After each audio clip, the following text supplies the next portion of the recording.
So would you tell us about your character in the film and how he relates to the story? Because we haven't seen the movie.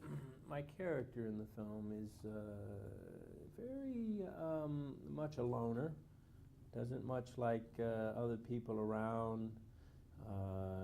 Would prefer people, that he does meet, just go by the name of the town they're from, as opposed to like actually finding out people's names or getting close. He has some peculiar things about him.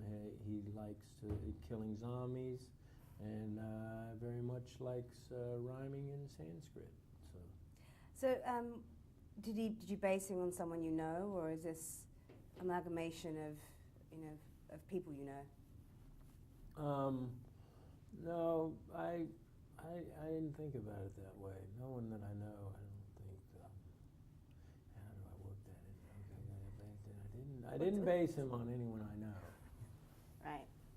So, tell us some more characteristics of Tallahassee, the name of your character. What's so quirky about him? He seems, he takes out zombies. How does he stand out from the rest? He stands out because he's the only character rhyming in Sanskrit. And what was it that attracted you to this zombie movie? It's not a genre I've seen you in before, so what was so appealing when you read the script? I gotta admit, horror movies terrify me, and they make me sleepless. So I tend to not get into horror movies, but this one is an action comedy. Big difference. And I read it and I thought it was wonderful, and I laughed a lot. So, here we are. Yeah. So you actually haven't tackled a comedy horror before. So No. What was so challenging in this? I know you'd obviously done comedy before. So what was so challenging about tackling a horror film? The challenging thing about doing this movie was we worked nights. That was hard. That was the big challenge. Do you ever work nights before? You just have to stay up all night every night?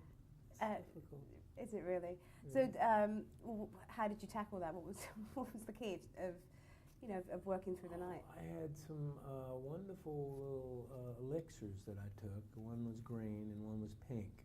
And the green was just a lot of healthy, superfood type stuff. But the pink, I never found out what was in it, but it sure did give me a boost when I desperately needed it.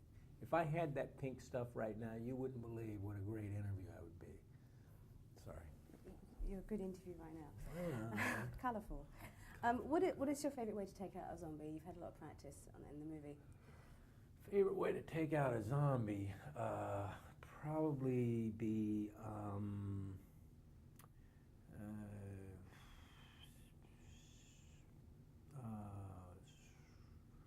fork to the eye.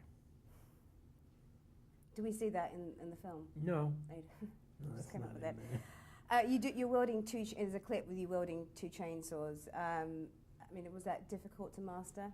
Yeah, once you got the one started, it's hard to start the other one. That's the real tricky part. You're holding the thing, and then how do you get the other one going? So that was tricky. It'd be like opening an umbrella and holding a cup of coffee at the same time, I guess. Have you done that? Not recently. Tell me about working with Abigail Breslin, your co-star. No, I think Abigail is just a blazing talent, incredible to be that young and so gifted as an actress.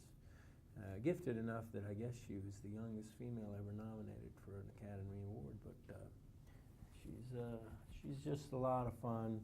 You think sometimes you just forget and you think she's an adult because she really is just so precocious and mature, but then she'll do some funny things. She'll start talking about Hannah Montana or something. You realize, she is a 12-year-old.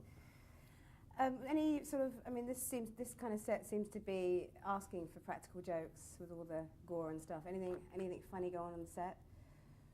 These are the things I tell myself I'm going to remember, and then of course I inevitably don't. Practical jokes on the set. Nothing comes to I mind. don't remember. We will switch. Let's switch gears to. Switch gears. Let's go in reverse. Let's switch gears to 2012. Yes. Can you please tell us about your character in the film and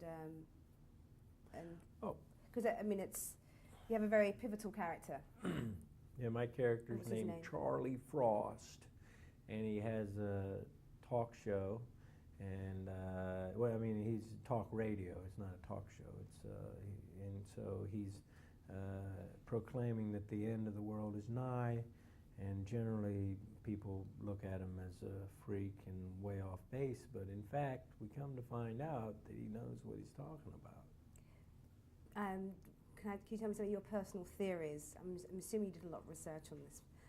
Personal theories yeah, about 2012? Yeah. Well, is the end near? Is it a cosmic shift? I mean, it wasn't just the Mayan calendar, it's the Hopi calendar, and there's a lot of indigenous things around 2012, and I think probably there will be some kind of major shift. I don't think it's going to mark the end of the world, but I do have a feeling that things are going to shift a bit, and there'll probably be some, shall we say, diminishing of the population. Are you making any preparations? I'm not planning on being diminished in this deal. So have you built something that you're going to like? No, I mean, I live off the grid anyway. You know why? We don't have any power lines or anything even in our community. And can you talk about working with Roland Emmerich? What kind of director is he? And obviously coming from something like this, it's polar opposite really with the scale of things. I think when I first met Roland Emmerich, I was kind of thinking, like, this guy is just going to be, you just can't imagine he's some kind of crazy monster of a guy. Like anyone who's created all these movies, you just assume, and he's just the sweetest, nicest, gentlest guy you ever met. He's so cool. And we were up above Vancouver. Well, actually, we were, like a few hours above Vancouver, and we were in some remote town, and you go into the only place there is there to eat, and but he orders up his own wine. He's brought in wine to keep stock. He's like one of those guys who kind of thinks of everything, which of course, doing a movie like 2012, he must have had a lot on his plate, because I've never seen anything more visually astounding in film. Incredible. It's really, I love it. Great. Thank you very much. Well, thank you. Thank you. I'm sure